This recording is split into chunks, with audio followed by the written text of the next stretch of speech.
Hey, well, I can do it. Will I do it? Will I change my vote right here, right now? YST, are you talking me into this? Yeah, I am. I think she's worth it. Honestly. All right, for the video. Let's do it for the video. Let's go. Oh, look Let's at this. go. Here we go. Hello everyone, Nubkex here. Welcome back to Nub Raids. Today we are joined by none other than YST. How are you doing? How's it going? It's been a long time, man. I think the last time we did a collab was before you came down, right? That's true. Yeah, the last time we saw each other properly was in person, not this clearly superior via Discord method. proper COVID communication. Yeah. But what we're going to be doing today in this video, we're going to jump over to YST's channel for another video as well. You should be able to find that down in the description and comment down below if you want to check it out, and make sure to subscribe while you're over there. But for this video, we are going to be going through. This is going to be an exalt. We're going to have to go at a good pace here, YST, or it's going to be a long one. We're going to go through every single guaranteed champion and basically say, okay, imagine we did not have this champion. If it came back tomorrow, considering the champion and how much it cost, would we go for it? Yes or no? I did put in a maybe, but we'll try not to do too many maybes. Let's try to be fairly decisive here. Would we go for it? Is this champion, we think, worth the cost, or would we be skipping it? Simple enough. The power of hindsight. Let's see what hindsight says. Sound good to you, YST? Yeah, it's actually a weird one. Do you know why? Because I never go for guaranteed events, right? But it's been so many times where I'm like, I wish I went for this guaranteed champion, because they actually become like very useful with like certain content. So it'd actually be cool to, deep dive and see us going on here. This will be interesting, because I'm sort of the opposite. I go for nearly all of them, and then I'm like, oh, I didn't need that, did I? We've got both sides of the spectrum going on. Both sides. Cool. All right, well, we'll alternate as well. So it's not always the same person going first. We'll swap who's going first each time. YST, would you like to do the honors with the first ever guaranteed champion they ever did for 150 Ancients? It was Countess Lix. In fact, let me make this full screen so we can show the champs as well. Countess Lix. Let's even put it to ultra for the best graphics. My goodness. Would you go for her? What do you think? For the cost of 150 Ancients, I wouldn't personally. Okay. It's a great area, right? Because like, if you've got Astralon and you really want the pairing and, the drop defense to weaken from the pairing ability, then of course it could be for you. She does have that time dilation, I believe, on the A3, which can decrease the cooldowns. Very similar to the new fusion, right? It's very similar skill, but he's got a shield. So I feel like if you're going through like PvE content like the Doom Tower and you're trying to cycle skills efficiently, it could be very valuable. I think just for me personally, I've got her on my account. I was actually really excited when I pulled her, and I just never found myself using her because I got other champions that outshine the kit. So yeah, I agree. I mean, one big difference between her and the fusion is this is a 5-turn. He is a 3-turn cooldown, reducing ally skills. Like, that's a massive difference. I agree. I will also say no. I wouldn't go for Countess Lix. As you said, she's fine. Like, she's cool, but I don't think I'd actually use her anywhere. It would just be, she looks visually freaking awesome, and that's about it. Yeah. So yeah, I think we gotta be harsh here, or at least I'm forcing myself to be harsh, because I'm usually very nice. We're speaking personal, right? So, like what we would go for. Yeah, exactly. Hell no. I say no. Countess Lix is a no. I'm gonna go straight on to another no. I'm gonna say Helior, who I did actually pull, and I've never really used. And Helior, he's an interesting champion. I do think that this champion, he needs so many stats. I think that, if stat inflation continues, maybe in 10 years, this guy will be insane when he finally has infinite damage and crit rate and crit damage and resistance, but he needs everything. I've seen some stuff with him, but honestly, I have him, and I've never really used him for anything too important. There's plenty of champions that do it. I'll tell you a fun story about this guy. I'm not sure if I've told this story before, but there was a time when I pulled Helior, right? And this is when I was going through my Bommel Bonanza, trying to make up 1,000 teams. Yeah. And I jumped at the chance to transfer the bombs back to the boss, and then I forgot that they're protected. But the worst part was I booked up this champion fully before I did that. I was like, no test server or anything. I just booked everything, and I was like, it's protected. I wasted my books. It's all good. But one thing that's really interesting is his A3, right? When he has that kind of converting resistance into accuracy. It's kind of like cool. It's like a counter Mithrala in a sense, in the way that the skill works. But if you're struggling in maybe, I don't know, Dragon, hard mode, you're trying to send some debuffs back, he's actually got a niche use. But for me, for 15 Sacreds, Polarium, No. Keep that over there. Okay. No chance. We're starting off harsh here, man. We're ripping them Sorry, apart. Helior, man. I like it. Teletubby shield, man. Yeah. Man, yeah, this disturbingly Teletubby-esque shield. Yeah. Oh, dear. Right. Helior gets a no from both of us. Ursula the Mourner, then. An epic champion. And this was for 15 Void shards. So she's a Void champion. Epic. Only 15, so this is one of the cheaper ones. I think it's your turn to go first for this one. Yes or no for Ursula the Mourner? Again, imagining you don't. I think for the epics, we have to sort of imagine we don't have them, and I guess put it in a bit of I think just in general, it's just if we don't have them, right? It's probably a good way to look at these things. Yeah. I think she's worth 15 voids, personally. Okay. I think she's a very good progression champion. She's got some very good usage for Hydra, strong revive abilities of all allies instead of single target. She's got was it AoE decrease attack, increase attack. We've got Termeter fills, speed auras for Doom Tower. I think you can't go wrong with someone like Ursula for 15 in comparison to some of the thresholds that we've seen on some other ones we'll speak about. I agree. I'm going to go yes as well for Ursula.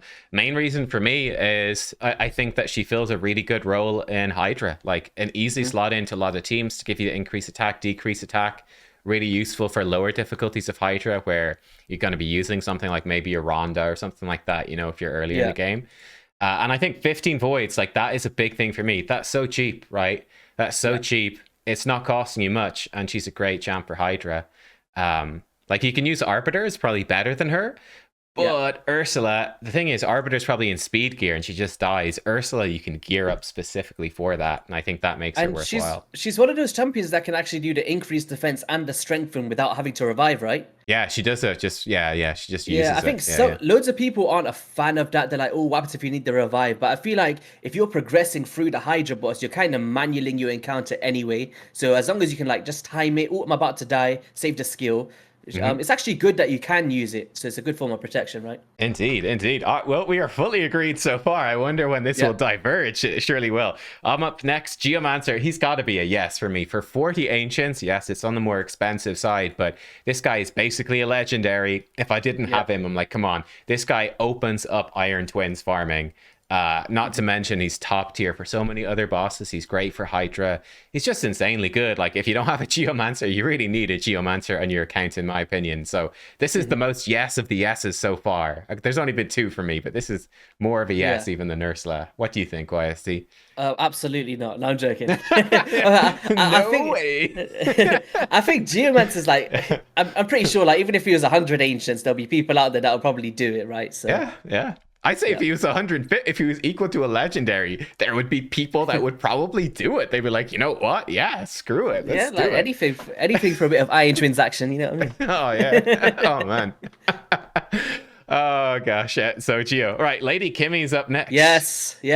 So, hang on. I couldn't even get into the game. It was that quick. Yes for Lady Kimi. All right. I don't even need to express my feelings for this champion. Every single time I do a Sharpool video, give me Pelaria, can you give me a Lady Kimi? Can you give me a Nekhret? It's like, just give me a goddamn Lady Kimi. Yeah, I think she's worth more than 150. Not more. 150 Ancients. It's a good price for Lady Kimi, I think. It's because she brings in so much utility, right? Whether that be like just Doom Tower, Hydra, Arena, versatile kit, very strong Doom Tower aura as well. Yeah. I'm a big fan of Lady Kimi. Yeah, I have to agree completely as well. This would be a big yes for me too.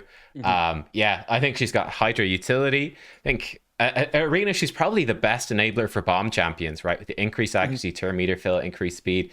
Yeah, it's pretty huge. So yeah, Kimi. I've been caught out by her so many times in Arena. You know, I'm like, they don't have like a speed aura, and then she's just built with like some cracked out speed. I'm like, how have you outspent my speed aura and my 350 speed? What have you built on these Kimis, man? She's it's fast. A base speed. It's her base speed is 115. Yeah, you could just barely see it behind you, but yeah, it's nuts. It's nuts. All right, I'll come in with another. Yeah, we got a string of yeses. Coldheart for 7 voids. For me, again, if I did not have a Coldheart, would I be pulling for her for 7 voids?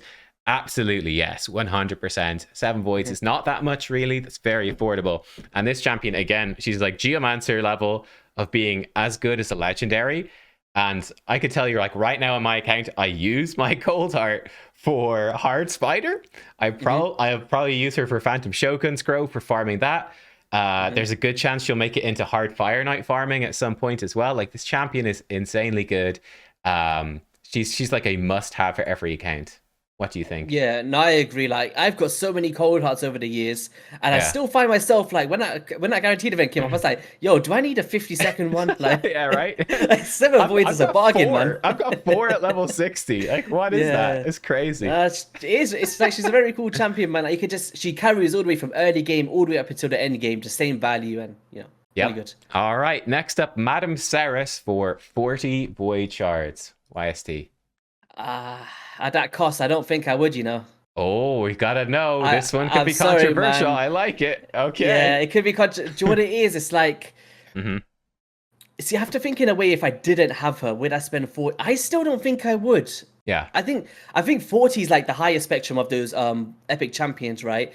Like, if I had 40 voids, I would rather save my 40 voids for a 2x voids event, or like a fusion, then spend 40 on a Madame Serris. Yeah, to put it into context, we're going to come to legendaries that are going for like 80, 90 voids soon enough. Yeah. So 40 voids for an epic. I think it's the cost thing. Like, if they drop the cost to, let's just say, 25 voids, right?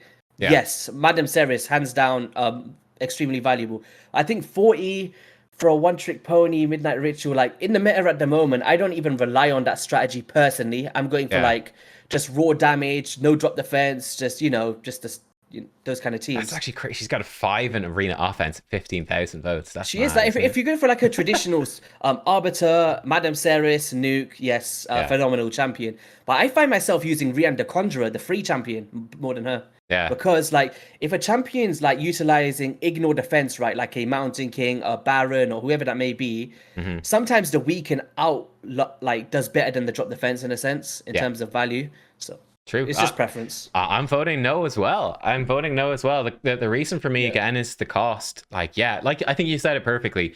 If they gave Madame Serris for 25 voids, I'd be recommending. I say definitely I'd want to have her. Yeah. But 40 voids is so much, and when you compare it to the guaranteed legendaries in voids, it's so expensive. And again, like in context, like a regular player, free to play, 40 voids is so much to save up. That's insane. It's just not, you're just not going to get that high. Whereas like we're going to see 25 voids for a couple in a second. Like that is achievable. 40 voids kind of isn't. I don't know. Just for me, no, it's too many. If you think about it, like if you buy like a good pack, right, like a solid £2 of void shard or something, that's going to cost you £80 for an epic champion. Yeah, man, I'm going out for dinner that day. Yeah. All right. Next one is Vizier Ovelis. I'm actually annoyed that I have to go first for this one. This is, I think, for me, the hardest one. Vizier Ovelis for 111 ancient shards. Very cheap. Number, man. Such an odd number. They've never done a legendary this cheap again. So he has like the extending debuffs. I'm gonna be honest though. I'm gonna say, okay. I'm gonna go yes. This is tough. But I'm gonna get no there. I thought I was too, but I said yeah. Look, if they came out tomorrow and Vizier was back up again for 111 ancients, I would pull for him. I don't think he's that useful. I don't think he's that good, but realistically, that's so few ancients to get a legendary, and it's not resetting your mercy timer. It's just such a good deal for even faction guardians, and he's just so unique in terms of extending debuffs. Very rare this is useful, but whenever it is good. I don't think he can debuff spread as well, which is kind of cool, but you can do some maybe stuff with bombs with him.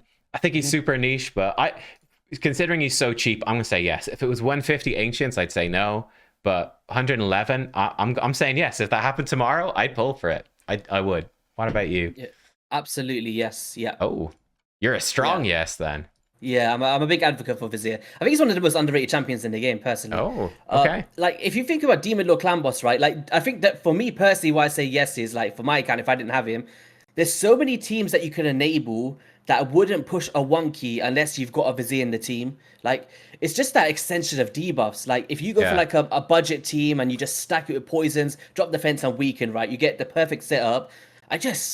First priority, Accursed Blades, a lock of everything else, and those debuffs are never falling off over the course of a battle. So I think it's that unique factor. Like, there's no one else in the game that can extend values like Vizier can. And if in like any future content, or even like with Bommel teams, right? Like, if you want to extend that decreased accuracy, this is a champion people look towards. He's got like that Riho Bonespear effect where you might not use them everywhere, but the places that you might need the extensions, he does come into the teams. Yeah. So it's always good to have that kind of champion on your account, I think. All right, good. I'm convinced. Let's go to the next one. Next up. Oh. I think I know what you have to say here. Oh, wait, Genzin. no, not just say. Do I need to say anything? There we go. 120 Ancients, a bargain. The new mask on Nub's channel as well. Let's go. That's so good. That's so good. Genzin. Absolutely, if he comes back, yeah. Genzin yourself out. This is a big Do you know what it is, right? Do you know what it is, right? Yeah. He's actually a part of the world record Fire Knight team. Did you see that?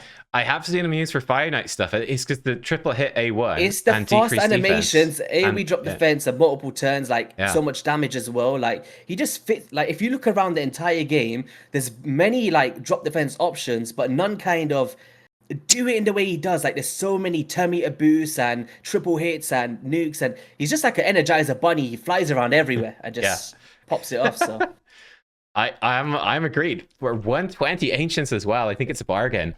It is really cheap. It's weird because you know the Vizier and the Genzin, right? They came like for anyone that wasn't around that time, they actually came within like a week of each other. It was very close. That I went for the Vizier Ovelis, I believe. Yeah. And then I ran out of Ancients, and then they were like, "Yo, why is he out of Ancients, guys? Genzin time." Genzin time. It was the first time I actually balled out on shards. I spent like I think it was about £120. Oh wow! Just on Ancient shards, and I had to get him. Yeah.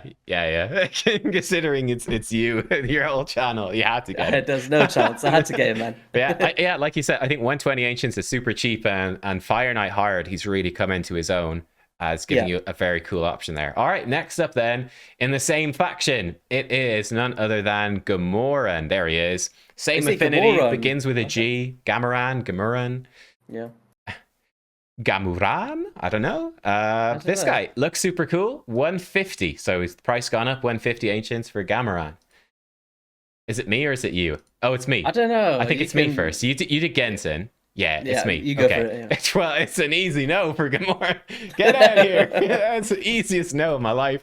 Yeah, this guy, he's interesting, but he just sucks, right? Low chance block active skills. Like, stealing a buff and buff spreading. Half the time it's just not useful. His passive's all right for faction crypts, but like there's better champs now. So this guy, he's super cool. I wish they would buff him. I mean, that's the only reason I consider it would be that he could get a cool buff at some point, but I don't know. I think he's just pants. I think he sucks. He's like a weird version of that new dude, right? That Valkyrin, with the way that he like targets the dead and does like some weird stuff. It's quirky. Yeah. But how much was he again? 150. Nah, man. Raid, if it came out, if it was like a quick like 80 Ancients or something, I'll take it. But just to fill up the Pokédex for the Shadowkin. But nah, man. We're totally agreed so far, man. We gotta disagree on something soon, right? There has to be somewhere. There's gotta be something. Okay, these next few, I believe. Right. Inquisitor Shamael, he's up next. 25 voids for Inquisitor. What do you think? This is you first.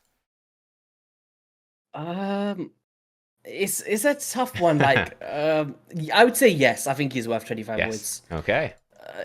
I'm not a big fan of him personally. I hate his animations. I think he can, like, even on your faction games thing when we did it, the Hydra Clash. They might improve that, right? They did it to Rector Drath. He needs that Rector Drath improvements there, I think. I haven't even actually used her since then. I haven't seen it. She's like Sonic the Hedgehog now. She's like flying around doing nothing. Right. But what's it called? Yeah, Inquisitor Shamael, what it is, it's that very unique A2. Like, even if you don't use it for Hydra, like if you're struggling on that Rotos and Siphi wave, if you could stack the buffs on him, you could pretty much one-shot like any of those champions on that wave. Yeah. That's how I initially done that wave as well in Doom Tower. But it's also that passive, right? Very unique in the way you can turn meter boost for Hydra boss and stuff. But even though I'm not a big fan of him, if I didn't have him, I'd still be like, I need this champion just for the unique factor. Yeah, I agree completely. This is definitely yes for me. Like, I literally use an Inquisitor Shamael in every single Hydra team for auto. Moment. Yeah, every one I've got Inquisitor in there. It just makes it so easy to auto. So yeah, I think and 25 voids is nice and cheap. So yeah, like it's not even a thing with an epic. Like, oh well, I might pull them, and then what am I going to do it too? I'm like, no, I could easily use 3, and then you could have a 4th one. Like, built specifically for Doom Tower, save you changing gear, it's not... This next champion shocked me. Rector Drath for 4 Sacreds. Sacreds? Yeah, I don't recall that. Oh, wow. I think it was at Christmas, actually. I could double check, but yeah, I'm pretty sure it was around like Christmas, New Year's is when I think they did all 3 of these very close crazy. together. I didn't realize that they did sacreds or maybe they have, and I just didn't. Epic. That's a weird number. That's the weird thing about this. So because it's an epic, it basically means that you are locked out of getting a legendary on that shard. So whereas you would normally have, I guess it was outside of an event, a 6% chance it's a legendary. It's like 0% chance it's legendary. This one is an epic, which could be off-putting. But what is it? It's me first, isn't it, for this one? This is a... Oh, okay, me first. This is where we could disagree. I am going to say yes for Rector Drath. Even after that stuff, even after those downsides. Like, yes, you lose out in the legendary, but I'll be a pessimist and say I wasn't going to get one anyway. I do think that Rector Drath, she is unique enough and opens up certain things. I think it's worth it. Like, especially for Knights Revenant. Now, I don't need them because I cheese it with like double Calvalax and nonsense like that. But for Faction Crypt, she's like the easiest way to beat that faction, you know, with the revive and the healing. I think that's really strong. She's pretty damn good for Hydra as well with the healing and the revive and the perfect veil. So yeah, for me, she goes in. I'd say yes for 4 sacreds. If I didn't have her, I'd want her just, you know, for that. It's the cost thing. I'm trying to like do the maths in my head. Like this is a tricky one. Yeah, this is what it is to me. Like, let's just say like 1 ancient let's just say 20 ancients kind of equals like 1 sacred. Would you agree with that in a sense? 20 ancients like equals 1 £1 sacred. £1 or €1 an ancient, £20 a sacred or something like that, right? Like an in the shop. Roughly speaking, yeah. Like if you think about it like that, it's basically like 80 ancients. Yeah. For Rector Drath. This is what I'm trying to think of. Like, do I think of it as just 4 sacreds, a quick little yeet? Might get something else as well. It is expensive. I would say yes if there was another event coinciding with it, not just a guaranteed Rector Drath. Do we put that in as a maybe? How do we codify I would say a maybe because it'll be subjective. If it was just 4 sacreds for a Rector Drath and there's nothing going on, I personally wouldn't. But if it was like a 40 ancients, I would. I think it's the sacred cost for me. I don't know if I can get past that. I have to think about that one. Okay, that's a maybe. That's fair. Yeah. All right. Well, what Spice it up a little bit. There we go. Okay, the first disagreement. I like it. Okay, what about this one then? How about a Godseeker Aniri for 25 Void Shards? How about that? I think it's more than worth it. Okay, and this has probably more so than Inquisitor. I think she is one of the best epics in the game. Okay, we can also skip on down because they've repeated this, so we can stick in your yes in advance for Godseeker down there for 25. Oh damn, they did her twice as well. They've done her twice. Yeah. Okay. But yeah, Godseeker. How come this is such a strong yes? This is a champion that you can bring anywhere in the game, and I mean absolutely anywhere. You can use her in. I use her in Iron Twins Fortress. I use her in like. Sand Devil's Necropolis for the duo strategy. She can be used in the Hydra boss or the clan boss for extension of buffs. Arena if you want to preempt some hits and do some revivals in some quirky teams.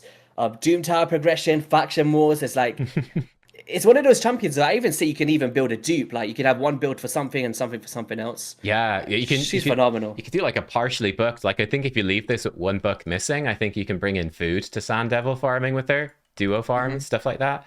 I agree 100%. It's a definite yes. This champion lets you cheese Sand Devil. That's huge. I use her there. I use her in Iron Twins as well, like you said. She's insanely good. Totally worth it. Vizier the Crowned is up next. Oh, it's getting spicy now. 15 sacreds. Okay.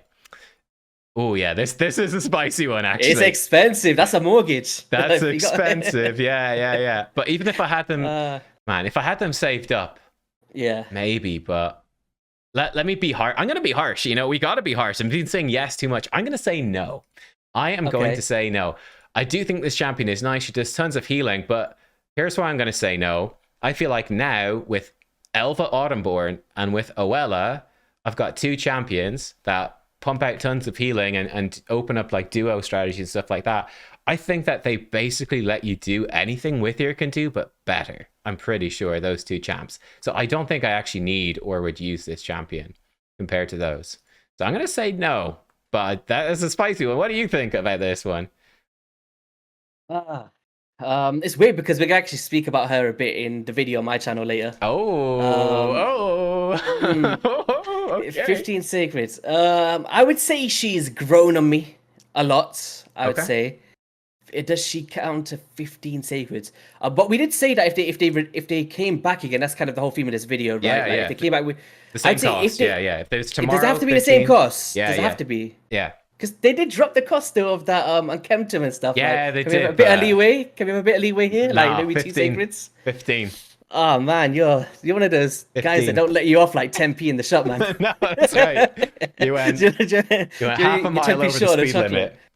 I would, if I had 15 sacreds not bought, I would. Okay, so now I would. Back in the day, I would say no, but I think I would. Okay, do you want to do a maybe, or we lock it in as a yes? No, I know I would. You would. Okay. I think she's pretty unique. Like, do you know, it came into fruition with, do you know the Phantom Shogun's growth? Yeah. I think she kind of works as maybe one of the best enfeeble tanks in the game. Okay. The simple reason being is like, she's very tanky, right? You could build her with the highest crit damage and you could still get a very good build out of her because of the ways that you're going to utilize her anyway. Yeah, she's crazy base stats right there. Her abilities don't actually hit the boss apart from the A1, so you're not triggering the counters. Mm-hmm. Do you know with some other champions, they got multi-hitters and stuff? Yeah, You can basically ping-pong around it until the enfeeble falls off, so you're not actually increasing the counter. She's got a full-out cleanse and also heals by 30% of this champion's max HP, which is actually very substantial heal. Yeah. We've got an increased defense, we've got increasing the duration of continuous heals, and she's actually one of the only cleansers that I found out when I was doing a clan boss team that has a leech on the A1. Like, if you think about, like, once again, leading back to the clan boss stuff, like, it's only when you start to deep dive and find specific champions that you realize there's not many that do all of it for one champion in a sense that fit the puzzle. And she was actually that one where I was like, there's actually nobody else that I'd put here in a sense that would actually fulfill all of these roles. So I think for that reason alone, I would. All right. Personally. Yeah. Fair. That is fair. Okay. Next up, Tarasque. We gave our reasons. We didn't just say yes. Exactly. Tarasque for 40 ancients. Now, I thought those are good reasons. Tarasque for 40 ancients. Get this champion out of here, man.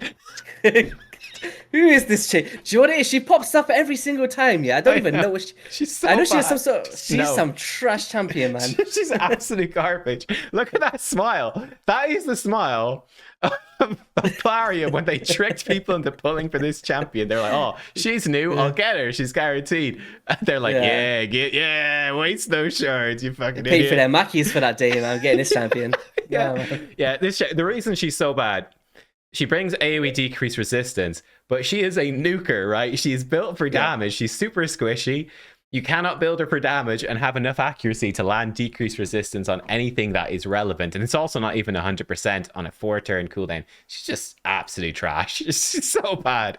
Don't even ask me what I think, man. I swear. Every single time, do you know what it is? Whenever I'm going for a champion, right, like a 2x event, Serris pops her face up. She's like laughing at me, like, haha. You know what I mean? Nice. All right, let's go. Archbishop, I'm giving him a yes. This guy's 150 ancients. I think AoE block buffs for Hydra. Spirit affinity. It's not the most useful affinity for it, unfortunately. Ugo is often better, but still, I have used this guy a good chunk, and I definitely like having him in my arsenal. So yeah, I think he's actually really good. Pretty underrated. I give him a definite yes. What about you? How much was he again? 13. 150 ancients. Oh yeah, 100%. Yeah. Okay. Yeah. Boom. No, Joy is I don't even have him. But you kind of sold him to me over the years, and now whenever I'm summoning shots, it's a weird one with Archbishop, right? It's like, do you know when you're watching videos of creators, like you never see someone be like, yo, I want an Archbishop Pinthroy today. You know what I mean? Yeah, right. But in hindsight, like if I was to pull this champion, I'd be super excited. Like I think he's very cool. In terms of his kit. So yeah. If they ever switch up the Hydra affinities as well, he could become much more important. It's just the way that the affinities work out. There's only, I think, 1 or 2 rotations where he really comes into his own, which is a bummer. But for me, that's definitely still worth it.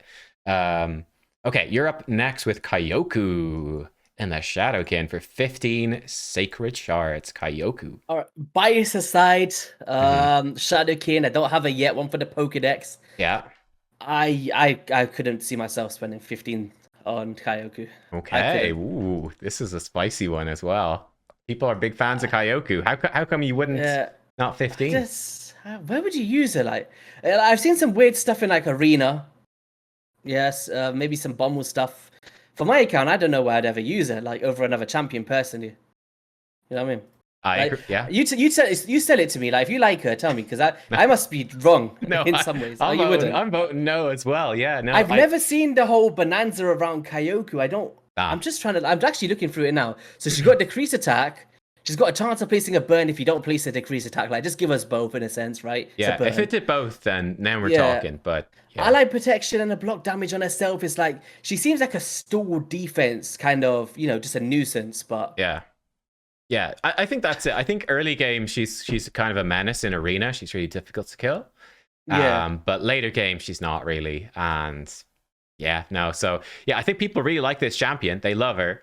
But for me, it's no, 15 sacreds is too much for this champ. I'm like, I'd like to get her, but nah, too expensive. Not 15. If it was about like a little cheeky 8 sacreds or something, I'd be like, Pokedex. Yeah. 15, nah, man, that takes me like 2 years to save. Okay, next up, this is for me maybe the biggest yes of this whole thing. It's Riho Bonespear for 90 void shards. Do you remember when she came out as a 90 void shards and the community went wild? They were like, she's not worth 90. This is too much. I think that's a bargain for Riho. Like, so good, yeah. I've gone through 100 void shards before and got absolute garbage from when I'm doing the 2x. You see, so my opinion on that is basically when people see 90 void shards, a lot of people, they're looking at it going, I have no void shards. I have to buy all of those shards, and that's the way me all the time. Yeah, that's the way they're thinking about it, and that puts it out of context because shards are so expensive. But like for me, I tend to look at it more in the case of I'm saving up shards. Like if I jump out, like I'm saving my shards. Is it worth for me to now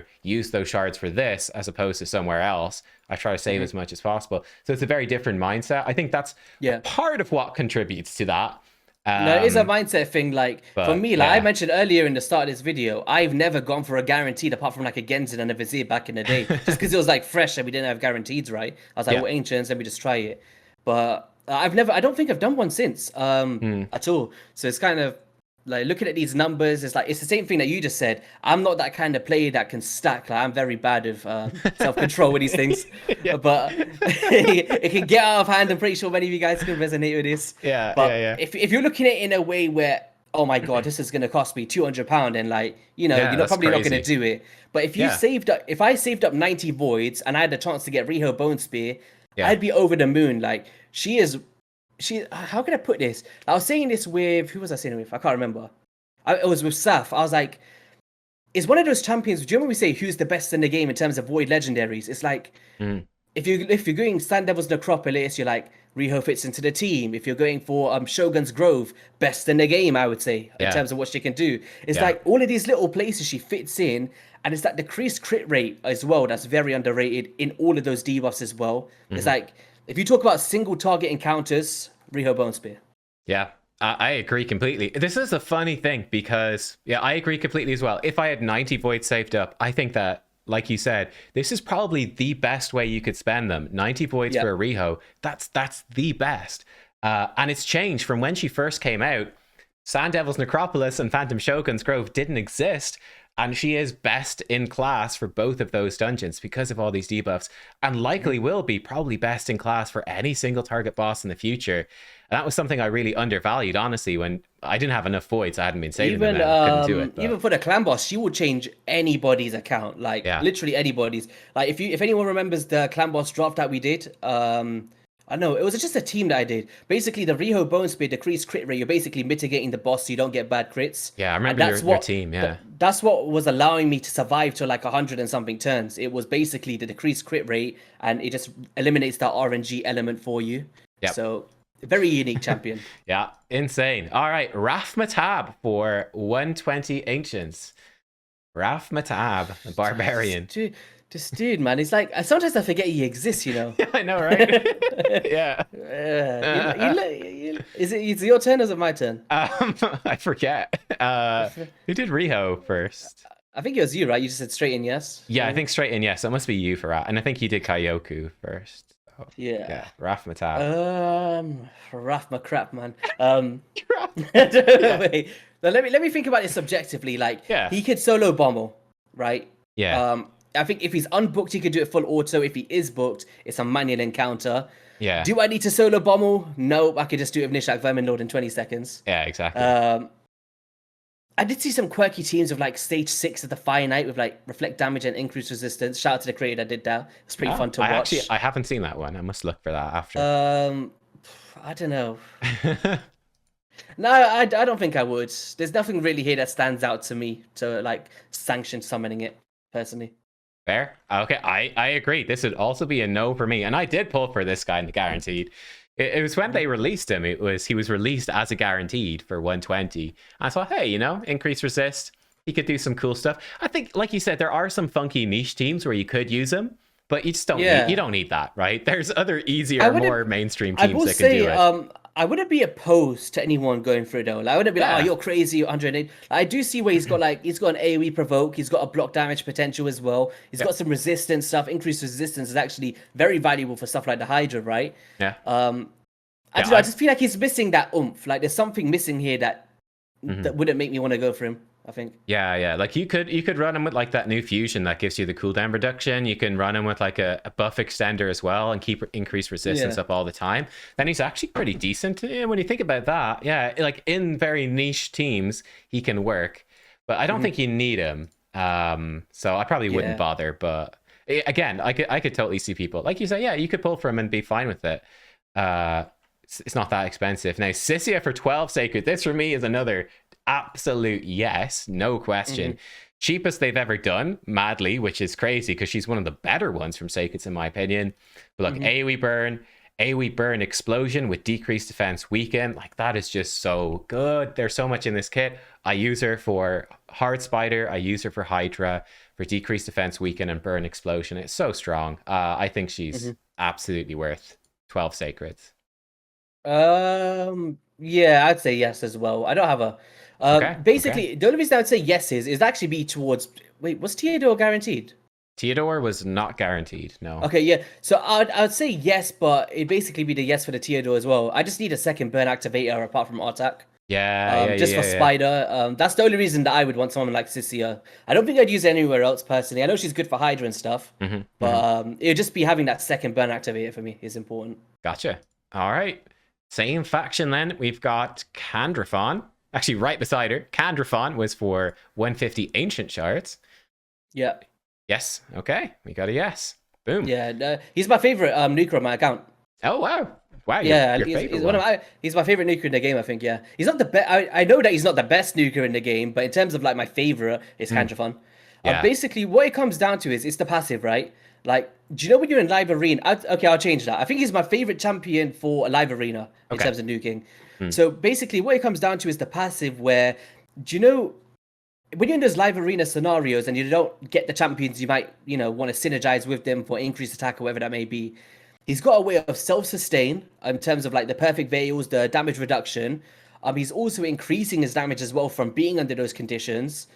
He's increasing his own attack, his own speed, his own turn meter. He's got strong nuke potentials. He's got an A1 that can place extra attacks, targets under buffs.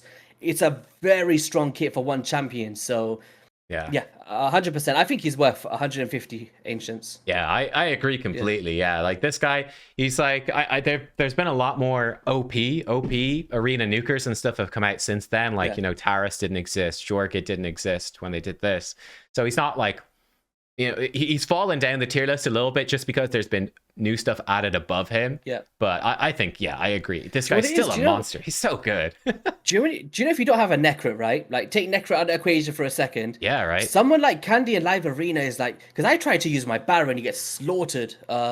Urias kind of like, he can work, but once his unkillable falls off, it's like, ugh. But with Kandraphon, he can just survive the onslaught, like, crazy ways in that support. So, yeah. True that, especially if you got Duchess, like you've got 3 who can revive with a veil. I'll give you one if you want. Oh, thanks. All right, next up then, I think it's me going first for Ragash for 150 Ancients. This for me is an unquestioned yes as well, absolutely. He's like one of my main arena nukers. This is the guy I use the most in live arena, I think. This guy's an absolute beast. He's got the AoE, smack super hard, can put decreased defense and can stun as well. Gives himself increased defense with his A1. Yeah, I just love this guy. His passive makes him very strong. 20% more damage. That pushes his multipliers into, okay, this guy actually is kind of a monster range. So I am a big Ragash stan nowadays. Big fan. Would you do it though? Yes, if I had the ancients, I would. Basically, like obviously he looks like King from Tekken. It's my favorite Tekken character. And then he's also got the Wolverine claws. This is like my logo, right? He does. It's like but like my favorite Tekken character, my logo is smashed together. But no, kit wise, I think he's one of the best defensive based nukers in the game. He's got like more utility out of nuking as well. Like as you mentioned, all the debuffs, the stuns, the increased speed, the strength in as well is so underrated. Like, yeah, he's a really strong champion. Yeah. All right. Oh, Nekmothar is up next. YST. Would you go for it? 15 sacreds. 15? Yes. Okay. Give it to me. So yes. It's the same thing like I mentioned earlier. The Lady Kimi, man. It's my most wanted champion in the game, non-void. Yeah. He just opens the full auto for Hydra, right? Yeah. Like, there's so many teams where it's like, oh, what? I ask people, how much damage are you doing in your team? I'm looking for the teams, and it's like the missing piece of the puzzle is always a Nekmo. Like take Nekmo out of that team, and it just fails. You know what I mean? Yeah, I know. So he's too good, man. Yeah, he is. He's absolutely busted for Hydra. I agree completely. This guy is so worth it. It's not even funny. Roxham's cousins, right? He looks like Roxham. Yeah, he does look like Roxham. A little bit better than Roxham. I think so. I like Roxham. Let's have a little. Guys, let us know in the comments. Who do you think has the best? You have to show them the Roxham now in case anyone's not aware. Oh yeah, okay. Roxham, there he is. So which one do you think is better? This comedian-looking dude or that other, like, I don't know what he is, but other guy. yeah. All right, next up is Turvold, Void Legendary for 80 Void Shards. I'm going first. Yes, for me, definitely. I went for this, and again, like you said, people were going crazy at the time. 80 Void Shards for Turvold, not worth it, he sucks. I've actually used him so much since then. He's one of my favorite champions to play with. I use him actually quite a lot in Hydra. He's a beast for Hydra because his single target damage is so high. Yeah, but I think he's definitely worth it. 80 voids, again, it's like one of those things you have to have them saved up. But if you have them saved up, I think he's totally worth getting the Turvold if you don't have him. He's a great champ, really fun. So I would. What about you, though? This one is, I think, maybe controversial. It is pretty... I don't know what I feel about Turvold, you know. Like, I know he's a good champion. He can be used in Arena. Great for Clan Boss. Is he worth 80? For Arena, you kind of need Nekhret to make him good. Like, he's okay apart from that. He can one-shot This is the thing, like, but... this is the things that I think about when I'm, like, looking at these champions. Like, yes, they're amazing, but under the condition, you've got the other amazing option. Yeah. I think I would for Clan Boss, just out of pure, like, damage. I know he's one of the best DPS in the game. I don't think I'd use him anywhere else, personally, on my account. Right, but you'd go for it. Interesting. I thought you might say no to that one. I was interested. There's one next that I'll definitely say no to, but okay, is Goffred one you'd say no to? Goffred Brassclad. Dwarves. Is he the next one? He's the next one. 140 Ancients. What? Do you know what Goffred? I get mixed up, but there's two of them. There's that fire dude, Grunjar. Okay, it's not Grunjar. So this guy, he has the AoE increased defense. He has an AoE stun. And he's got the passive is quite unique, where whenever an ally is going to die, he'll block the fatal hit and he gives them block damage for a turn, and he'll stun the person who hits them. And then he's got like a small chance to decrease defense provoke on his A1, but it's very unreliable. But yeah, it's the passive is sort of the thing that stands Whenever out. an ally under block damage buff placed by this champion has a 75% chance, but he doesn't actually place block damage, right? Apart from that passive. Just the passive, yeah. But when they hit them, it will stun them as well. Okay. And it will actually do weird stuff. So like with a Rotos, like Rotos ignores block damage, but he actually just stops the fatal hit damage. And then because it preempts it. It preempts it, right? It preempts it. Yeah, it's weird. Like the Godseeker Aniri where she preempts the hit and then places a revive on death. It's that phasing thing, right? Yeah. Because it's when they're about to get killed, then he kind of blocks it. Yeah. I like him. I think he's actually a pretty fun champion. I think I would. Okay. I wasn't too familiar until now. I'm not gonna lie. I've not really looked into him too much. For it. Okay. I think. Do you know what it is? It's very rare. Like, there's a few champions that can do it, like Astralon, like AoE stuns. Yeah. But he's a strong defensive option for AoE stuns, and I like that. Yep. I like him. Yeah. I agree. I go for him as well. Absolutely. I think it's super worthwhile. It was also, I didn't mention, but it was during a 2x Ancients event, so it made it very good. Oh, that makes it even better. That makes it even better. But yeah, I actually do use him quite a bit in Arena as just an increased defense champion and for his passive to enable like a defensive base nuker, which is quite valuable. There's not many good increased defense champions for Arena. I think he's one of the better ones, and he's good for polymorph and stunning and But stuff even too. even that cleansing of drop defense and weaken is actually so good on a 3-turn cooldown. Like if you're in like if you're struggling in Doom Tower progression and you're getting drop defense and weaken on yourself, it's like a cleanse within a crowd control champion. I like it. Yeah. All right. Next up then is Fortus. I went for this one for 80 void shards. 80 void shards for Fortus. YST, you're up first. Or is it me up first? Or is it you? You did Goffred. You did Goffred first. Yeah. So it's Fortus for me. Okay, well, I'm going to stick in a no for this one. I went for him. This was the worst one, in my opinion, because they put out the guaranteed. They're like, we're going to buff him. We're going to fix his bug, but we're not going to tell you what we're going to do. But you have to pull for him. And I did. And then they didn't bug fix him properly, in my opinion, anyway. I would say no for Fortus. I've never used him. I have some hopes for him for the future, maybe. But honestly, I think I probably, in hindsight, should have skipped this, I think, even though it's very cheap for relatively. YST. Nah, I'm keeping my voids, man. You're keeping them. That's a no. Yeah, I'm saving up for the next one. Yeah, that's fair. That is fair. All right, well, the next one, we'll move on from Fortus to the biggest disappointment. So basically, he kind of like scales damage over time, right? It's like... Yeah, that's what... It's a weird one, Fortus. They scale his damage over time, but it doesn't when we did really work. Yeah. We did that collab, right, where we kind of like tried to showcase him. I remember that video. Yeah. We were struggling to like make him look anywhere decent. Like when there's two people trying to, try and make a champion at least look decent, there's a problem going on, man. Yeah, that's what they did with the bug fix. They nerfed his scaling, so the damage doesn't actually go up by 10%. It goes up by barely anything now. It's dumb. It's dumb, but. Yeah, the whole Fortus disappointment. Duodan the Runic for 40 Ancients, one of the Taunt champions. He's a epic from the Sylvan Watchers. I think you're first for this guy. Would you do 40 Ancients for Duodan? 1 turn Taunt, strength and counterattack for 2 turns, AoE attack with shields and buff extension, and A1 that can remove debuffs, and you can counterattack with that. I think it depends on the player, man. Do I like him that much? I don't know. Joy it's one of those ones where if there was like multiple taunt champions in the game, like the only reason I would have went from initially was the scarcity factor that no one else could have done it. Yeah. Now that there's starting to some coming into the game that's actually better than him that we can't get our hands of as such, like the new fusion, right? Yeah, like presumably you're gonna get the new fusion. And like if I have the new fusion, am I gonna use this dude in a sense? Yeah. And even he's from the silver. It's subjective. Like if I had the new fusion, no, I wouldn't. Okay. If he came, so that basically means if he comes out again, would I know? But that's only because I'm going for the fusion. Yeah. If anyone not going for the fusion, I probably would because this boss in the faction wars is the ignore defense, right? Yeah. Being able to prioritize where that's going with the taunt buff is actually very valuable. To get the 3 stars. So I could see like the both sides of the pond with this one. Yeah. All right. I will also say no for this actually as well. 40 Ancients. I think he's got some decent usage, but like I just don't think he's really that worthwhile. I think he's really right. Everyone liked him because he was the first one that done the taunt, right? Yeah. But he does have that A1 as well that can like cleanse debuffs, but it's like a randomized thing. It's like when it comes to champions in this game, I like consistency. Like I like knowing what I'm gonna get cleansed at any given time. Like a 70% chance to remove random debuffs and a random, I don't know. It's too much going on. Yeah, I think he's one. If you pull him, you're actually quite happy. You can do good stuff with him, but I wouldn't go for a guaranteed. All right, Wight Twinned Nia then for 30 voids, same faction. Void. This has been repeated as well, I believe, for the same cost. Yeah, 30 voids twice. Yep. What do you think, Wight Twinned Nia? 30 voids. I think she's worth 30 voids. Ooh, okay.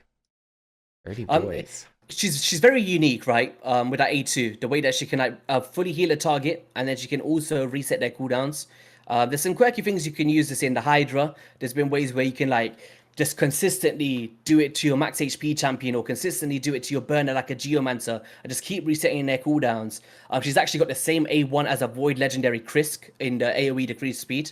Having the same default skill as a Krisk is like, you know what I mean? Like, it's pretty good. She's on some sort of caliber here, right? She also has ally protection and a strengthen in the same skill, 2 strong forms of damage protection, and then the passive, I actually can't recall exactly what it was. It's actually quite good, yeah. Whenever this champion is healed, heals each ally except this champion by 20%. I think you can't go wrong with her, man. Like, you know exactly what you're getting on the paper. The removing of a target ally's debuff as well. I like her. Okay, I'm gonna say no. Believe it or not. Wow. Yeah, I'm gonna say no. Really? So okay. I tell you what, like I skipped her the first time, and she's up again. And I'm gonna skip her again over here.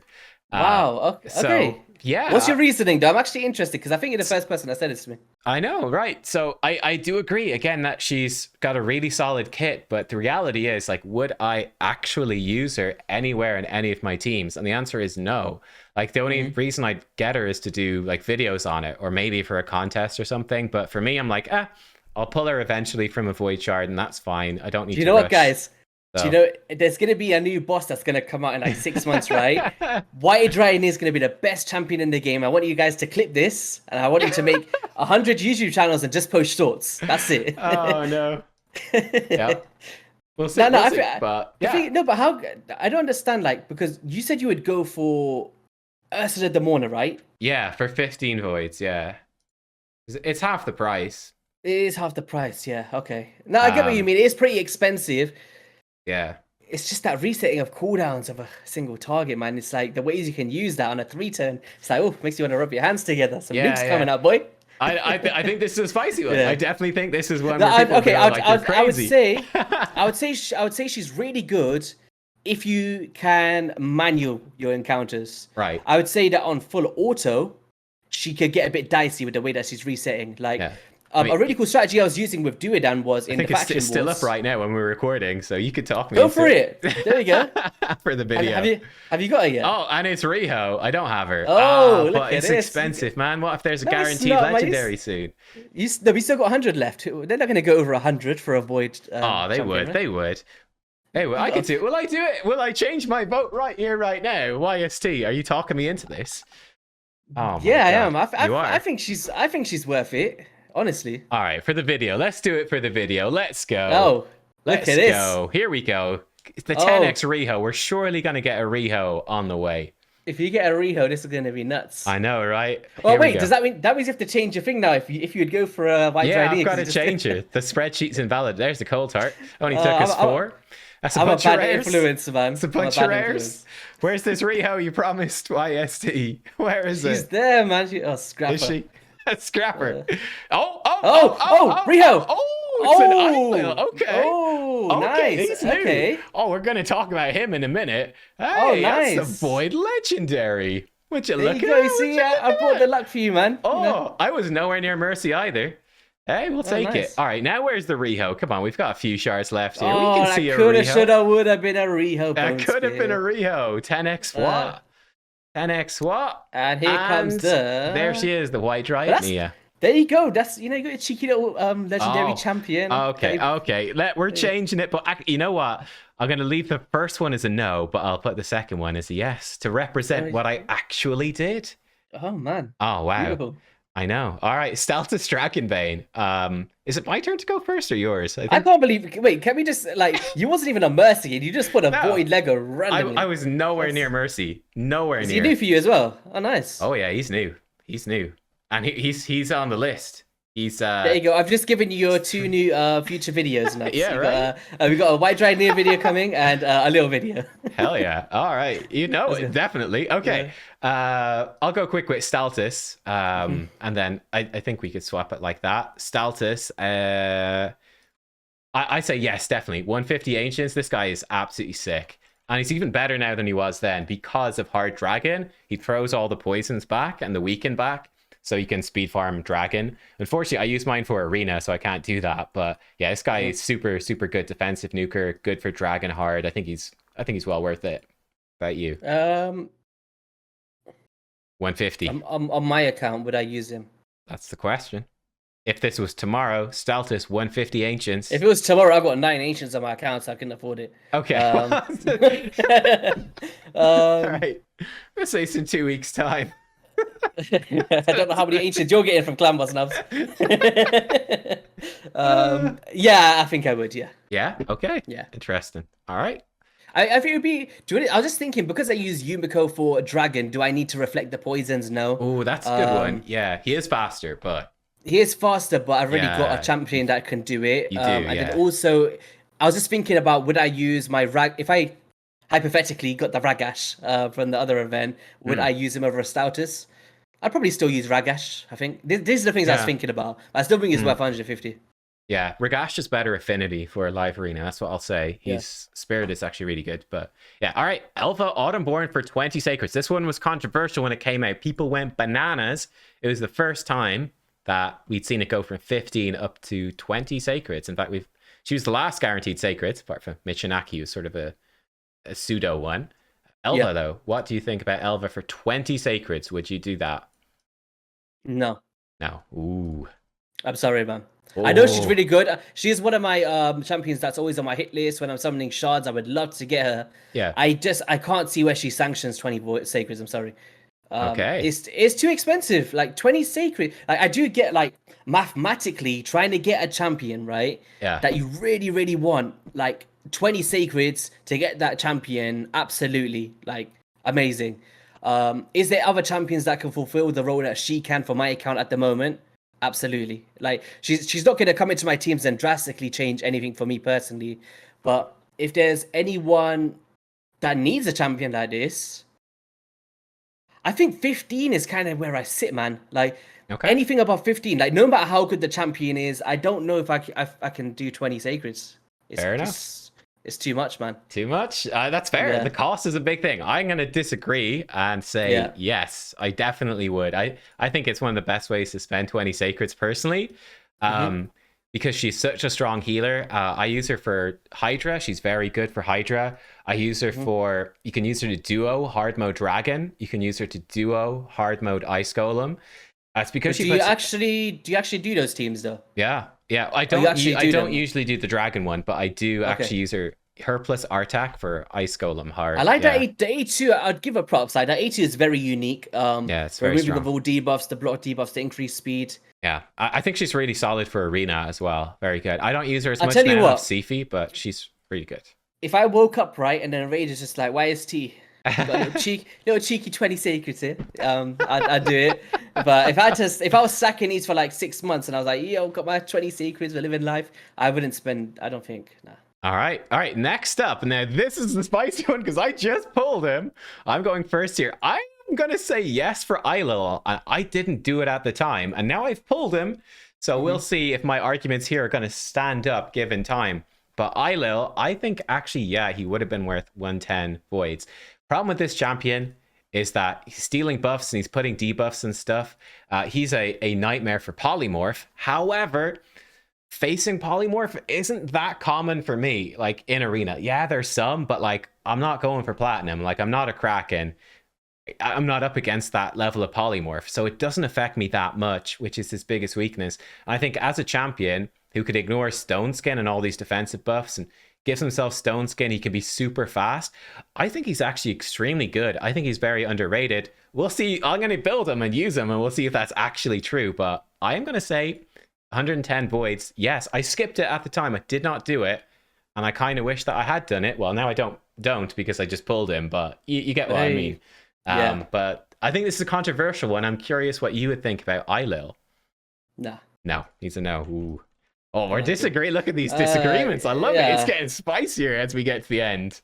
I don't. Do you know what it is? I've just got too many nukers, man. Like, I ain't got the gear space to farm some more gear for this dude, man.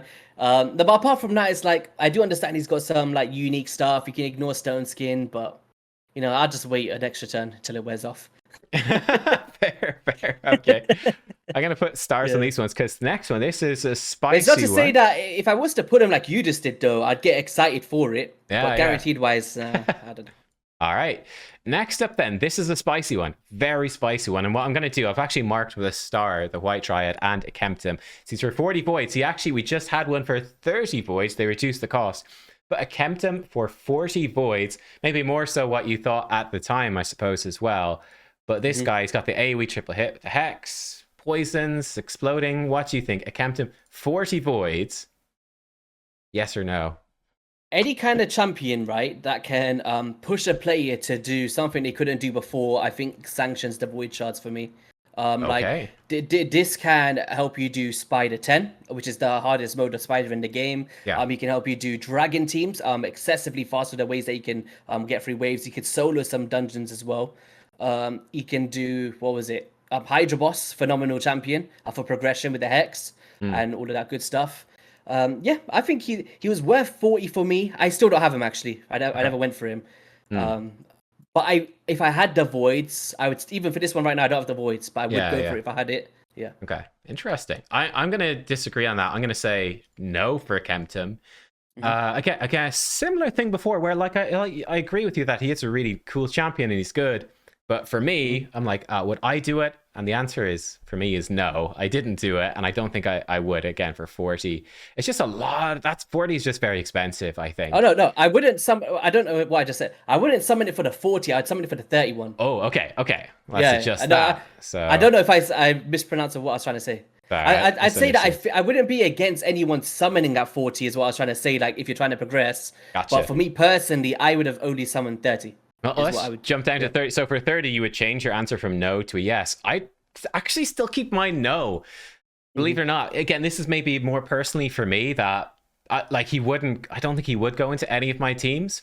And I don't know. You talked me into Wight Twinned Nia. Maybe you could have talked me into this guy too. Akemtum, no. But Akemtum. No, I think he's really cool. But like, I don't need him, and he's fun and everything. But I feel like my account is too far along, probably. Even from a content perspective, like when you're trying to, I find myself when I'm trying to do specific guides and stuff, right? Like there's always that missing piece of the puzzle. When someone like Akemtum comes in as like one of the best hex options for epics in the game. So when you're doing like epics only teams and stuff like that, these kind of dudes are the ones you're looking for, right? To get it done. So. That's fair. Okay. Yeah. I like it though. The debate is spicy and I enjoy it. Okay. Next step. Is it me going first for this one or is it you? I've lost track once more.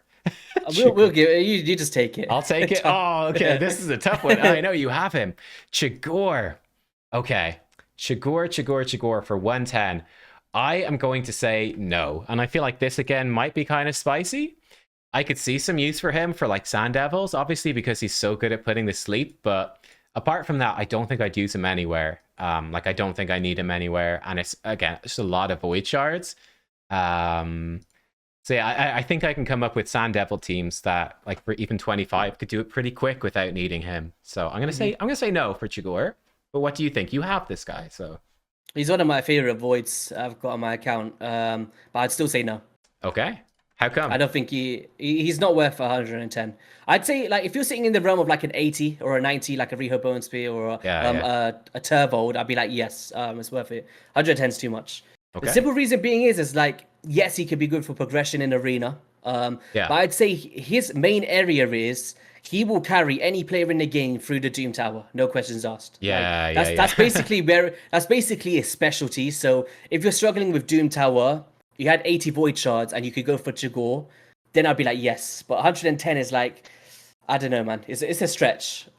Because like he's good for like Sand Devils and stuff. I just don't see anyone using him. Like apart from the initial strategies when it first came out and everyone trying to come up with teams, I don't really see him being used in that way anymore. Fair. Okay. Next up then, the last guaranteed Void Legendary. Well, they haven't done a guaranteed Void Legendary since this guy, Supreme Kale. You are up first, 110 Void Shards for Supreme Kale. I went for this one, by the way. What do you think, yes or no? I think I would... At the time I said no, I think yes, in hindsight. Oh, really? Oh, I clicked the wrong thing. Oh, God, I clicked the super wrong thing. Where's my thing gone? Interesting, so you're going to say yes. Ooh, I didn't expect that. Did not expect it. I didn't expect it either until just now. So what it is, it's like... It basically comes down to like the future of Raid, right? Like having non-resistible skills like this champion cannot be resisted, this cannot be resisted. Like it doesn't matter what the accuracy thresholds are, you're gonna be able to place these regardless. And he's got all AoE skills, right? Which is great for Hydra boss. There's a lot to his kit. Like if a new Hydra rotation comes out or difficulty, I believe that someone like Supreme Kale would fit into these teams just because of how easy it's going to be to build, and he can actually make everyone else get to the thresholds they need to be as well. Okay. So I think it'll be something that I would note for the future. I'd get him, yeah. Interesting. I'm going to say no, actually. It's a spicy one, all right. For me, like I have him, and he's just been sat there in the vault. And I guess the problem is that we've had like Sand Devil, we've had Phantom Shoguns now, and I'm just sitting there going like, man, it's just a bit depressing. They keep releasing new stuff, and it hasn't been useful. So I don't know. It's kind of like, oh, it's tough. It's a tough one. The increased accuracy and the decreased resistance in one skill, I think, is gonna be god tier in like. I give it like, maybe, I don't know, it could take a long while, I could be wrong, but that combo there and non-resistible as well, I don't know, man. It seems like a very unique thing to me, man. It's very, I know it's tough, but I do have a bit of regret over it. I kind of feel like at the moment, it's been a while of sitting and being like, man, those 110 voids are just not doing nothing. He's just sat there, but maybe. I get what you mean, yeah. Yeah, it's tough though, it's tough. All right, next up is Michinaki. Oh, let's go through this fairly quick. We're already super long video. How long have we been recording? Is it like 15 hours? It's over an hour, yeah. Oh, really? Time flies by when you're having fun, guys. It does. Make sure to like, comment, and subscribe to both channels. Let's go. Hey. Become a member. Woo! Sacrifice a goat. That's right. Michinaki, I'm gonna say yes, definitely worth for the summon rush. I actually have a second one now. Pulled a second. It was like 20 sacreds now. So 10k summon rush points is the equivalent of 20 sacreds. You could obviously mix in voids, other types of shards as well, but yeah, it's the equivalent of 20 sacreds. I think I mostly did it with sacreds, in fact. And for me, it was definitely worth it. I think this guy is top tier for Hydra with the Hex and the buff strip, decreased defense attack, and then joining in lots of attacks, adds lots of damage. He's just one of the best Hydra damage dealers in the game. And for me, that makes him definitely worth it, especially with Hydra Clash coming as well. I think it's a big win. But what do you think about this one? It's a hard one because he was actually my first champion I actually got from a 10x event and it actually worked. It wasn't a scam. There you go. But it is expensive for a guaranteed to get him. It's expensive for a guaranteed. I will say at the time, people looked at this. It was interesting. Elva was seen very negatively, but Michinaki was seen very, very positively. I think because you could mix and match shard types, even though it did technically cost 20 sacreds, it was the fact you could mix in other shards. People actually really liked it. I thought they were too harsh on Elva and too positive about the Michinaki one personally, but just worth note the community vibes as well. I don't know. I just want to apologize as well. I got some recycling bins outside. Making some noise. That's okay. If anyone can hear that, anyone can probably like, yo, what's that noise coming out from YSC? Would I sanction 20? Yes, I think. Yes, I would. It burns me to say I think I would. Okay. I think I'll tell you why.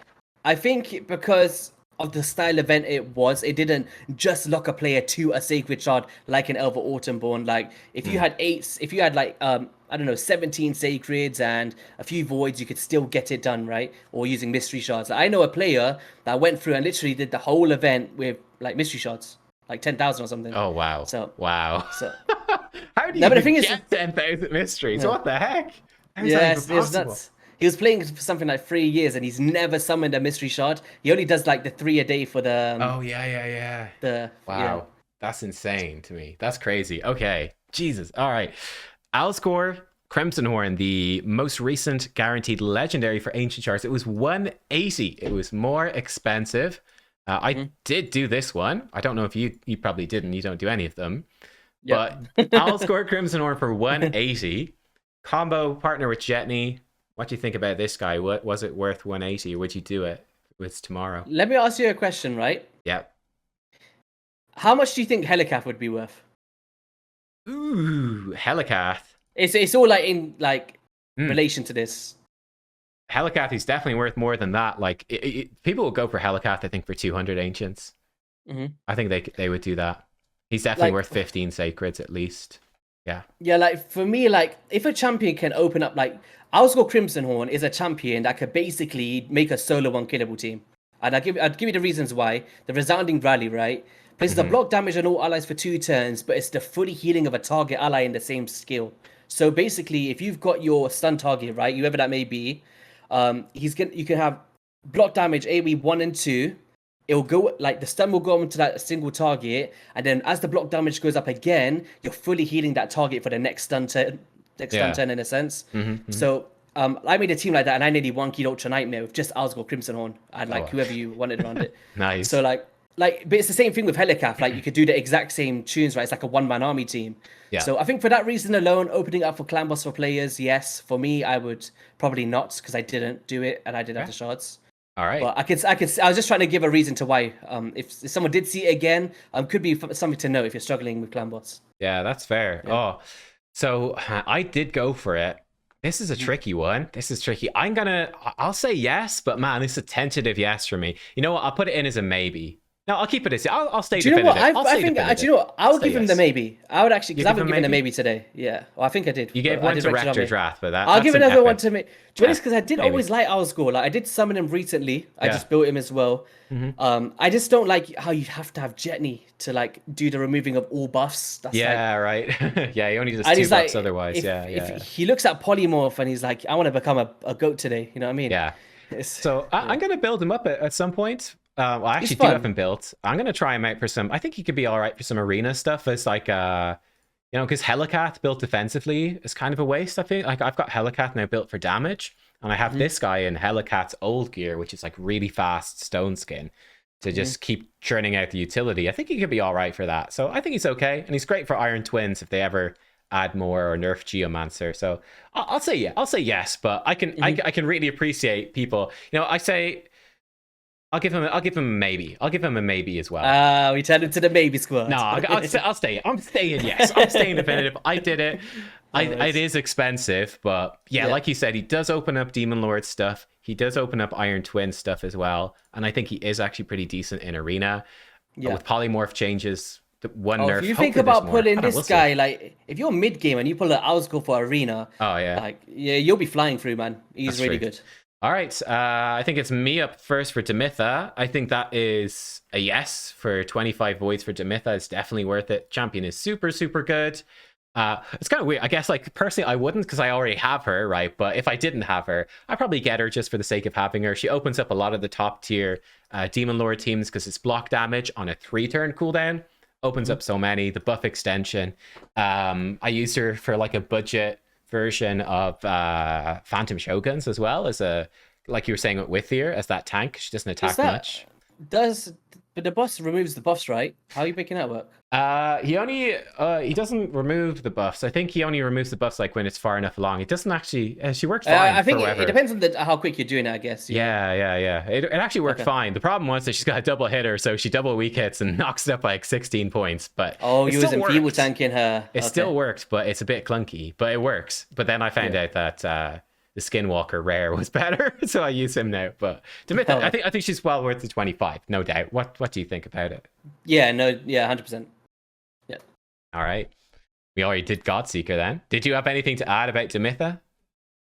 It's a no-brainer. Like, if you don't have it's a weird one because Demitha was actually a part of a fusion for anyone else aware. She's like an epic that you could have just got for free in a sense. But if you can brush that aside, obviously people went for the legendary. I forgot who it was for. Was it Sigmund? Yeah, it was Sigmund, because I remember it, because I like Sigmund, but so many people skipped him because Demitha was so good. Yeah, like arguably Sigmund, like Demitha could be better than Sigmund in a way. Yeah, arguably, like if it opened up Clan Boss, then I could totally see it. Yeah. No, I don't think you can go wrong with 25 for Demitha.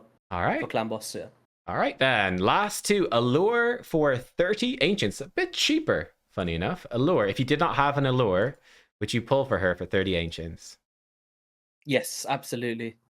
Okay. She's unique. Like everyone's got a Newt now, right? Which can still decrease turn meter and stuff like that. Yeah. But I would still put a law in those teams. It's because her value is actually better than thingy, right? Yeah, she's more turn meter depletion. Yeah, it's 25%, whereas a Newt is 15% per turn meter. So for something like Dark Fae, I would still actually, do you know what's saying that? Imagine Newt against Dark Fae. Yeah, he's gonna wreck it. It's gonna be so much easier now, man.